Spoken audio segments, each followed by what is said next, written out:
That's not the new way. The New Testament is going to work like this. Forgive your enemies. What? Forgive my who? I'll never. And someone stepped up and said, you know what? I found this grace to forgive an enemy, and I cannot tell you how liberating the last 2 weeks have been. I don't know how God's going to move and work in you today, but I do know that every morning, in some way or another, you're asking whether God will provide. Every day, in some way or another, we ask that question. You face that at work, in school, maybe at home, raising your kids, paying your bills. Everything that we do, we have this backward glance like, Lord, have you got this? Because I'm feeling a little shaky about it. This is what Ruth chapter 2 is all about. So will God provide for what we need? If so, how will he do it? Sometimes my question, I've finally gotten to this place where I say, Lord, I know you're going to provide, and I've kind of started trusting you and seeing the bigger picture. But what I would like is for you to do it the way I want you to do it, right? I'm like, Lord, I know you're going to take care of me, and I've kind of figured out the best way. So what I'd like to do is just to be real specific about that. And that's where God and I often do this. And he goes, yeah, I'm going to take care of you, but you know what? All of your plans, that's really not going to work so great. We're not going to do it that way. And then I pout, or I negotiate, I bargain back and forth, I make promises, whatever, so Lord, I really, however, I've given this a lot of thought, and this is my prayer, and I'd rather not see all the options or for you to do it your way, just this one time. And he rarely ever does that. So what is our part in the process, and what is God's part? Now, I mentioned to Kevin earlier that there was something I had in my notes, and I pulled it out, and now I'm putting it right back in. And this is something I'm going to ask you to do. If you have one of our handouts or just a piece of paper or something, I don't know if you might could do this with your phone, but if you just picture like a sheet of paper, and on one side at the very top of that, you write, my part. My part. And on the other side next to it, write, God's part. My part, God's part. My part, God's part. And then between the two, just draw a line all the way down. So this is your homework. I want you to think about whatever situation you're in, whatever circumstance, whatever area of provision that is most pressing for you. And after today, this afternoon, tonight, tomorrow, sometime it's convenient for you, lunch tomorrow, think through, what is my part in this situation? What's God's part? Because here's the thing. A lot of the time, I spend all my emotional energy and my thoughts and my maneuvering and everything trying to work on God's part. God's like, I got this. This is my part. You just worry about your part. But where the worry comes in and the anxiety and all of that is all about it's totally out of our control. And if you're like me, you don't like being out of control, right? So this is going to be tough for some of you and easy for others. But think through, what is really totally up to the Lord? There's nothing I can do about it. Put that on his. What can I do? And then start your list on the other side. Okay? So put that aside, and we'll come back to that. But that's going to be kind of the way, not exactly like that, but you're going to see that principle, that way of moving forward is exactly what happens in this part of our story in the book of Ruth. So we're going to look at the practice, of God's provision. And he doesn't do it this way every time. He doesn't do anything the same way every time. But I've found that very often, this is kind of the flow of how God moves and works in ordinary people like you and me. So let's begin with verse 1 and 2 of chapter 2. It says, Now Naomi had a relative of her husband's, a worthy man of the clan of Elimelech, whose name was Boaz. And Ruth the Moabite said to Naomi, Let me go to the field and glean among the ears of grain after him in whose sight I find favor. And she said to her, Go, my daughter. So she set out and went and gleaned in the field after the reapers, and she happened to come to the part of the field belonging to Boaz, who was the clan of Elimelech. Now the writer lets us in on a secret. He tells us something that Ruth and Naomi don't know yet, okay? It's kind of like a movie or a book where you get to see something that the other characters don't know, and you kind of, no, don't open that door, no, don't go in there, or whatever it is. The writer introduces Boaz to us. And we're not exactly sure. If you just read this for the first time, you think, they're just adding another character into the story. How's he going to fit in? We don't really know either. But somehow, you get the sense this guy is going to play an important part of the story as we go forward. And it adds suspense. You know, who is he? What's he about? And all of that. And it tells us two really important things about Boaz. We do get some, a clue, kind of a hint of who he is. And the first thing is it says he's a man of great wealth. Now, this means, the word says he's a man of great value. This is really more than about his economic status, just the fact that he's rich. He's just a rich guy. It means that he is a man of great worth because of who he is, his identity. Not just how much is in his bank account, that he's a valiant man. He was probably a warrior. He's a powerful man of status. He's very well respected in the community because of just who he is. It's not about the money, it's who he is. And this is important to the story because it hints at a fact that Boaz has the power. He has the influence in that community to do something that would be able to help these two women. Now, the second thing we find out about him is that he is from the clan. We're East Tennessee, we understand clans, right? He's from the family of Elimelech, and that was Naomi's deceased husband. Now, this is important because people who were in the same clan were supposed to watch out for one another. It's even written into the law. They had responsibilities. They didn't have life insurance. They didn't have all these provisions built in, like, well, my husband died, so now I get his pension, or I get, the way it just didn't work like that. The next of kin, the next brother, usually there were several brothers if there was. If there wasn't, then it would go to the next person, and they had to, you just showed up at their house and go, hey, Elimelech died, when's breakfast? I'm here, I'm ready. So everybody knew that that's how this worked.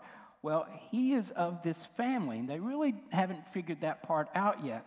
And we're kind of led to wonder, how is this influential relative going to fit into God's plan for Naomi and for Ruth? Let's go forward. Now, I can imagine these two ladies, maybe one morning they're sitting down for breakfast, and there's nothing there. And they're just kind of sitting at the table. Or maybe it's at dinner time. They're going like, you hungry? Yeah, I'm hungry. What do we got? You ever do that? You ever go in your house and you open the cabinet, and even though it's full of food, or you ever tell your mom, we don't have anything to eat in this house. And then she, pulling out her best mom move and words, go, eat anything in there that you want. The refrigerator's full, and you open it, look in it again, and go, there's nothing I want in here. And you close the doors again. Well, this is kind of like that, except there was literally nothing. There were no old cans of black beans or green beans or red beans or pimento. There were none of that stuff sitting in there. There was nothing in the refrigerator. You think, I'm not going to eat that, And there was really nothing there. And maybe Ruth said, you know what? I've got an idea. I know about this law in your country, and it's really kind of good. What I'm going to do, I'm going to go out into the field in the morning, and I'm going to glean among these ears of grain and get us something to eat. Now, what Ruth is referring to here is something, it's a system that God had set up in His Word as a means to take care of poor. And it's really simple, but it's just absolutely ingenious. Now, the Israelites were commanded, and this you can go back if you want to dig into this, it's in Leviticus 19, it's in Leviticus 23, it's in Deuteronomy 24. The Israelites are commanded that the corners of the field, when they're going through and they're harvesting, like the barley or, whatever crop it was, they don't get into the corners. They leave the corners, how would you say that, unharvested? They just, okay, you get it. And as they go through, you get maybe 80 or 90% of it. I grew up in West Tennessee, and it was cotton country. And even after the harvesting, you look out there, and you still see bits of cotton everywhere, and you could go out in there. And that's the idea. And maybe every now and then accidentally forget a sheaf of wheat or barley, and you look back and go, oh, we forgot one of those. And the law said, nope, leave it. Leave it there. So then someone else could get permission. They could come in behind them and kind of clean it up. They get the leftovers. They would be gleaning. I told you a minute ago that I was at a place where I was kind of hungry and I didn't have enough food. So my roommate and I had an idea. We would go to Pizza Inn in Jackson, Tennessee, and we would just get waters and we would sit there and we would watch. And people would eat almost all of their pizza except for 2 or 3 pieces. And if they look like fairly clean, decent people, before the server could go over and remove that, we would grab it. It would take us about 3 hours to eat. I know some of you thinking, that is gross. I would never do that. Yeah, you would. You would. And we would eat. You know what we were doing? I know you're thinking, he is pathetic. Wow. But we had all kinds of stuff like that we would do. A lot of churches on Wednesday nights would have these meals, kind of like we do here at Calvary. We have cafe, and first-time guests are free. We visit every church within 50 miles of Union University, and we'd eat that free meal. And we're thinking about going here, maybe. What is that, chicken? So we were gleaning. That's the idea. That's what Ruth's doing. She goes, I'm going to go glean, and I'm going to bring back some food. So you get the picture, you get the idea. And I love how generosity is just woven into God's law. He wanted Israel to be a blessing to bless others. You see, it wasn't just for their consumption. It was never supposed to be about just them. He said, the whole design of this is I'm blessing you so that you can be a blessing. And that's in Genesis 12 and in chapter 22. He says this is the purpose. So he's really generous. So throughout Scripture, we see this basic principle that God cares about poor people. God cares for the poor. Now let me stop. I'm not going to camp out on this, but I'm just going to throw it out there. This is not a political issue. This is a spiritual issue. It's not about being a Democrat. It's not about being a Republican. It's about being a man or a woman of the Word, a man or a woman who's generous and see the needs of the people around them. God's Word made provision for the poor. He always counted that, always thought ahead about that. And I notice that it's His way of doing this. And I think it's just a beautiful thing that He did this. He provided for them in a way that also preserved their dignity. It wasn't a handout. They would step up and do this, but it was in a way that would honor them. She speaks of, Ruth says, gleaning after one in whose favor I might find, in whose sight I might find favor. Just pray that I get somebody with a good field and somebody that's nice and is not going to be dismissive or mad at me, or they've already arranged for somebody else. That they know, or, something, my cousin needs something, so they've already set it up over on the side for them to glean. Just pray that I find somebody really good. And there's one word that characterizes Ruth chapter 2, and I think it's the word favor. Pray that I would find somebody in whose sight I would find favor. She had no idea how God's going to answer that prayer. It's going to be over the top. The word favor also refers to this word, and like I say, we just sang about it a moment ago. We would translate it as loving kindness. The cool thing about this word is that we don't actually have, we made that up because we don't have an English word. This is chesed in the Hebrew, and we can't translate it. We'll look at it next week in chapter 3, verse 10. We don't have an English word that means everything this word means. It's this favor and this love and this grace and this mercy, and it's all of this blended together, and the Lord just shows this to us. And it's going to be that kind of favor that Ruth experiences through this stranger, Boaz. It's going to be such a contrast with this darkness and this harshness of the time of the judges, when everybody's just doing whatever they want to do and what they think is right, and they're not concerned so much about following God. Now the text mentions again something you do already know, and that's that Ruth is the Moabite. When you're from somewhere else or there's something different about you, then you get labeled and you get tagged. Well, I'm sure Ruth had a Moabitan accent, or she wore Moabitish styled clothes, or maybe, I don't know what it was about her, but everybody's called, the Moabite. I mean, it was so racist. It reminds the reader, though, the nations, the Gentiles, people not from Israel, are blessed as they faithfully follow Yahweh. It's not about if you grew up Baptist, Methodist, Presbyterian, atheist, or anything else. It doesn't matter what country, what place, what generation you grew up in. God longs to show you his loving kindness. There was a time when I thought, that's for others, but not for me. God likes these other people, but he doesn't like me. God would love, he would forgive others for what they've done, but you don't know my story, and I think I'm on the outside of that.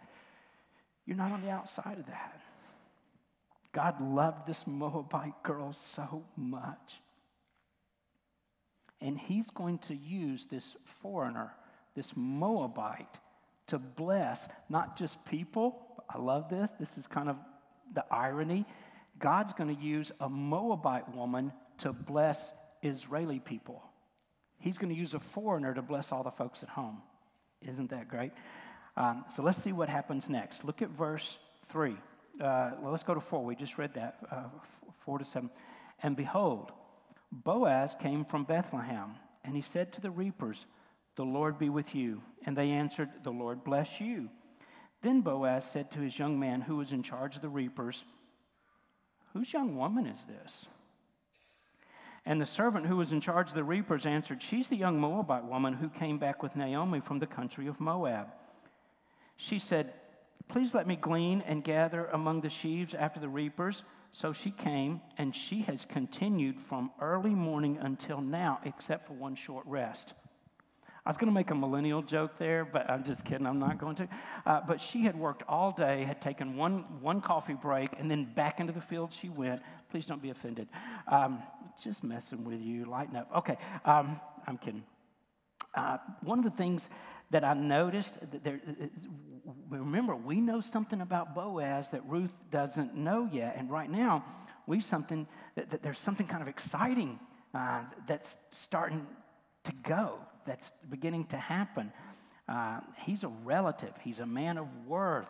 And you can even see it in the way that he greets his, you can tell something about somebody when they just walk up. And he says, "Hey, may the Lord bless you.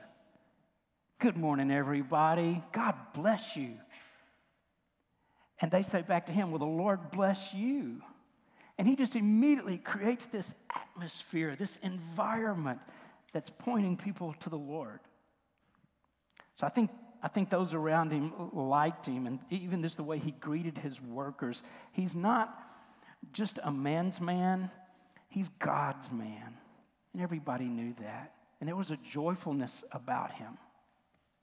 And he's a fair guy. He's a good guy to work for. People would line up to get a job in Boaz's field. He's also the most eligible bachelor.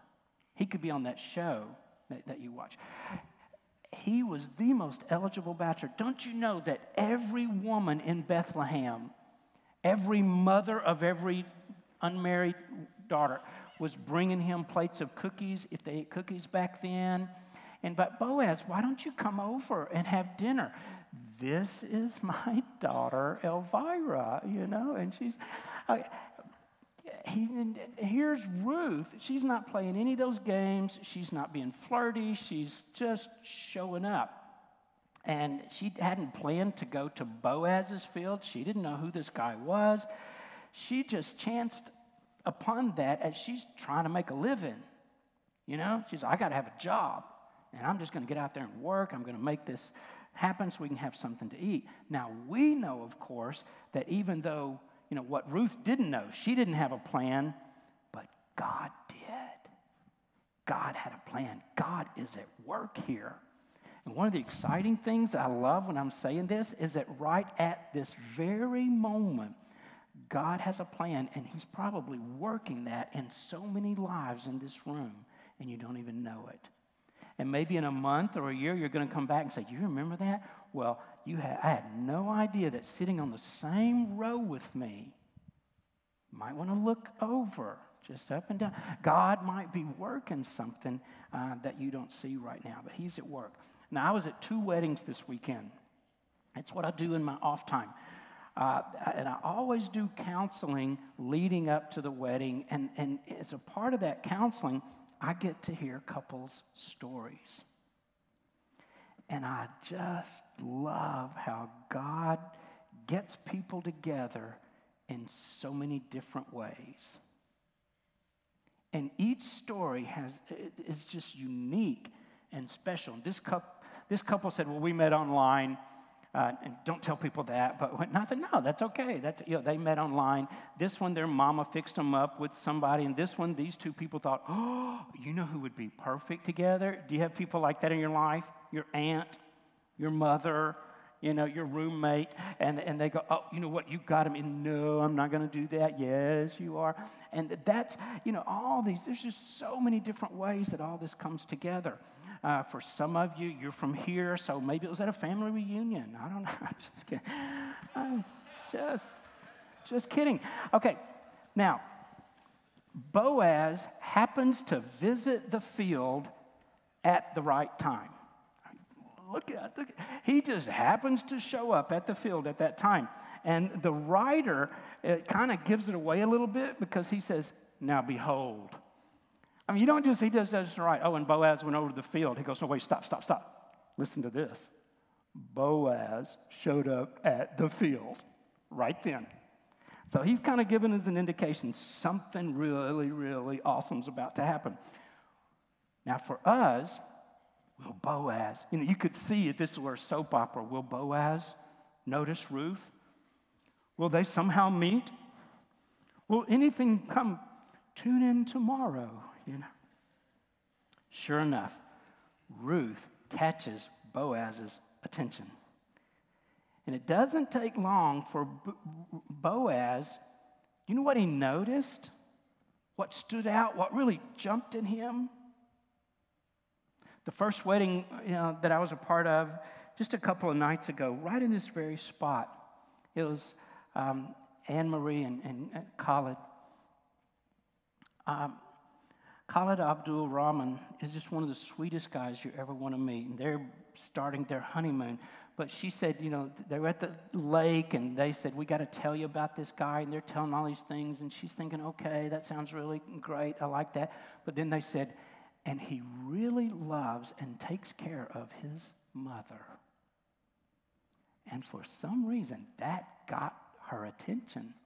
Because guys, however you treat your mom is how you're going to treat her one day. So anyway, this just kind of stood out to her. Now, this is a little bit of what's happening. What attracted, I'm sure Ruth was gorgeous. I'm sure she was beautiful, and that didn't put him off at all. But what pulled Boaz to her is that he had heard about her character, who she was as a woman, and her loyalty and faithfulness and love to Naomi. He said, oh, that's the one who left her own country to come here with her mother-in-law and just stayed with her and is still with her. I like that. I want to meet this woman. So that got his attention. And Boaz was a guy whose eyes were trained to see the worth of a woman's character. He saw her beauty, but he looked past that. He saw her courage. He saw her faith, not just how much money she had or what her ethnic background was or any of that. I think, and this is going to be a little bit of a preacher stretch here, and in Matthew 1:5, there's a genealogy listed, and Boaz is in it. And it says Boaz's father was a guy named Salmon. We'll have the Salmon. That was his dad. So I think he learned it from his dad, but I also think, and some of you may not know this about Boaz, guess who his mother was? According to Joshua chapter 2, chapter 6, Boaz's mom, and Matthew 1, Boaz's mom was Rahab. Do you remember Rahab? The spy, the prostitute who bravely, sheltered and let Joshua's spies safely escape Jericho because she, believed in Yahweh. She's a foreigner. She's got a real shady past and all these things. Boaz said, you know what? That doesn't concern me. Who she is. He was able to look past all these labels and all these things about each other that we use to judge each other and to see the woman. He was used to that. And he asks about her to his foreman. Who is she? Who does she belong to? I don't recognize her. He just starts asking questions. Why? Because he's interested. This is the Old Testament equivalent to stalking her on Facebook. Okay? And he looks and it says, Ruth, status, single. And he notices these things and he's looked at her Instagram and he's asking about her and he's checking her out. And something is beginning to happen in their lives. And she's gotten permission to glean in these fields. Now, before we look at Boaz's response, I want to just step back for a minute and just remember how we got here and at this place about God's provision. There's two things that stand out in this first scene. One is the initiative of Ruth. Her get up and get it done kind of attitude. Ruth doesn't sit around. I'm so poor, I'm so tired, and I'm just so hungry, and I'm a Moabite, and nobody cares, and life's been so hard. And she doesn't say, look, she doesn't sit around, she doesn't say, God, I'm just going to sit here and wait for you to work. I'm going to wait for the pizza delivery guy to show up. I'm going to wait for something like that to happen. You know what? She says, okay, God, I trust you. I'm going to get up and go to work. I'm just going to get up and go to work. And some of you are just waiting and waiting and waiting on the Lord. And I get that. There are things we all wait for the Lord about. But in the meantime, show some initiative. Go to the party. You're not going to meet them sitting in your dorm room. So get up and go to the event. Come here. Get a job. Enroll in school. Whatever it is, it's not going to happen. Typically, you just sit back, but she showed this initiative. And we know from the beginning of the chapter that Boaz is the man. He's the man, but she doesn't know that. And we wonder, how did she find Boaz's field? Did God draw her a map? And say, no, not that field, not that field. This one, nope, keep going. Okay, that field. Did he do it like that? Did he give her a vision of a field and she saw? Did he speak to her? Did she have a dream? Did any of those happens? Those things, go to the field of a man named what? What? I'm not telling you. Boaz. Okay. Now, I wish we could interview Ruth right now and just to say, you must have had some definite leading, right? You knew something that you had heard about Boaz, and how did you know where to go? And she would say, have you not read the story? That didn't really happen at all. It just says I happened to come upon Boaz's field. And sure, yes, of course I prayed. Yes, I asked the Lord to guide my steps. I had no idea that I would end up in Boaz's field. And as I look back on it, I can see that God was leading me into that field. It's no mistake, but I didn't know it then.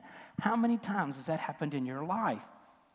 Where something just amazing and wonderful unfolds and you go, oh my goodness, I had no idea that this was happening. Or that I would get there and they would be there, or it would just unfold at the very same time that I'm praying, or that I'm seeking the Lord, or that I'm about to give up. God was doing something over here you didn't know anything about. You see, and besides the initiative of Ruth, we see something in these verses about just this quiet providence, this provision, this working of God. He is directing the steps of Boaz and Ruth, and they don't even know it. He's taken ordinary, everyday events. It's just another day. Maybe it was a Monday. It was just a Monday. They had no idea what's going to happen next. But these small choices that they make, and these moments where they just do the next right thing, they just did the right thing. God used that to accomplish purposes that were bigger and far greater than they could have ever imagined. And aren't you glad that Ruth had this idea? Well, I'm not just going to sit here in the kitchen. I'm going to go get a job. And it's not going to be a job way up here. It's going to be entry level, minimum wage. I'm just going to go glean the fields and get us something to eat. If she had not done that, just think with me for a second. We're going to wrap up. But if she hadn't have done that, there would be no King David. There would have been no baby in the manger in Bethlehem. Remember, Ruth and Boaz would become King David's grandparents, and Jesus was in the line of King David. Isn't that amazing? When God provides, it's so much more than just a chance meeting out in the field. He does so in a way that blends together our own initiatives and our good choices, wise decisions, with His quiet providence. I've seen Him do that in my life. I've seen Him do that in some of your lives again and again and over and over. We don't have to wait around for God to send us a vision or a dream or at least an email or a tweet or something from heaven telling us this is what to do and where to go, and I'm going to tell you specifically. Wouldn't it be nice if you knew exactly? And sometimes we don't. And I've talked to so many believers, who talk about God's will for you. And they not only know their own, thing for God's will, they know somebody else, God said. Well, sometimes He does that. Every now and then He's done that with me, but usually it's not real clear. I don't have that hotline maybe, but He will use His word. If something you're thinking about is in contradiction to the gospel, probably not God's will. You can bend it and twist it and try to figure it out and how you're the exception. And if there is not God's leadership or the circumstances just dictate, there was a time I wanted to go somewhere and I wanted to do something. The money wasn't there. The money didn't come in. And I thought, okay, I'm not going to push it. I'm not going to make believers. No, you know what? Okay, God, you have told me through my circumstances how you want me to go, which direction. Doors open and doors close. And if Ruth were here, I just wonder if she would say, when I went out that morning, I really didn't know where to go. I didn't know what I was going to do next. I went to this field. It had nice grain, but the people weren't very friendly, and I just felt awkward there. I didn't feel like I fit in, and there was nobody else gleaning, so I left. I moved on. I went to this field, and it wasn't in very good shape. And I thought there's really nothing there. Somebody's already come through. And then I just came to the fields of Boaz, and I could see that things were different. It was an open door. And I have to tell you, it's kind of exciting to live like this. I mean, if you had a blueprint, you had a map, and you knew exactly what was going to happen every day, how boring would that be? What if somebody right in the middle of a movie leaned over and said, "Oh, that's the guy that's about to get killed." You know, why did you tell me that? You know, that kind of just ruins the movie, right? It's the not knowing and going forward. How could life ever be boring when you walk with the Lord? So I'm going to leave you with a question, with a statement, with an idea. You never know what God is doing. All you can see is your side, the rough side of the tapestry. You can't see what He sees. So don't give up. Don't quit. Don't stop. You never know what God is doing.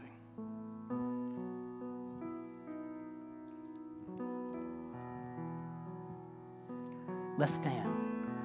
Let's testify. Let's sing.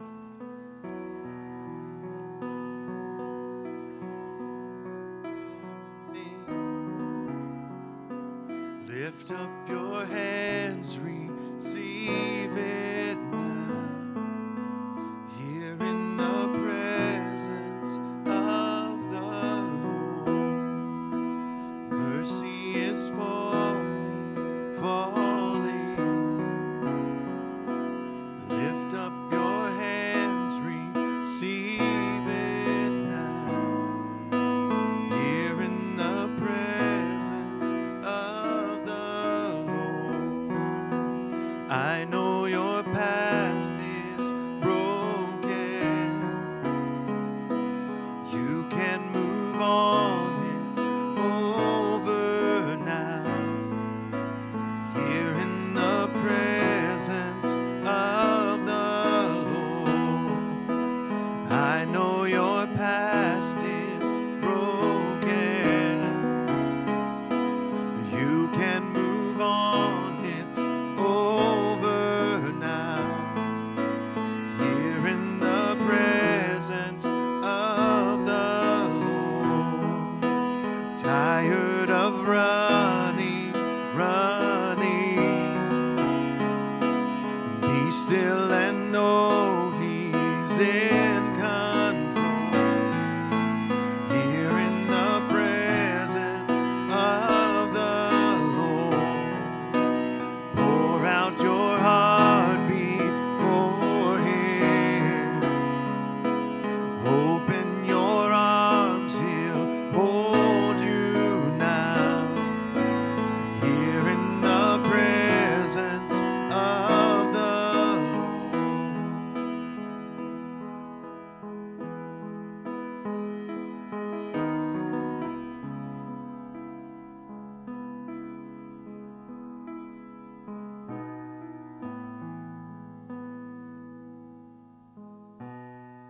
Father, you're so good. You're so wise, and Holy Spirit, you enter our lives and you can lead and guide us from the inside out and from the outside in. And I know everyone here have different decisions and different things that worry them or they're concerned about, and they have needs. Thank you that you're more than enough, God. You're wise, you're loving, and that you are powerful, and that you can part the seas and you can hem us in by the cloud and the fire. So thank you, God, that we can leave this place with confidence. And there's a lot of people, though, that we'll meet this week that have no hope. They are floundering, Lord. I pray that we will share the message of the gospel. There is a rock, there is a fire, there is a cloud, that, Lord God, you are more than enough. May we share that message this week boldly out of our love for you and our love for them. We pray this in Jesus' name. Amen.